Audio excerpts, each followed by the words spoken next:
ये गाय और इसका मुन्ना दोनों अपने घर के बाहर एक गड्ढे को खोदते हैं और दोनों एक गेंदे का फूल के पेड़ को लगा देते हैं।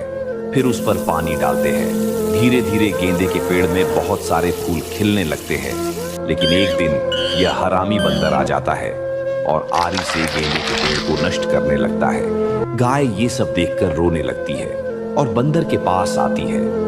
लेकिन बंदर ताकतवर होने के कारण गाय को बहुत मारता है और गाय घायल होकर जमीन पर गिर जाती है।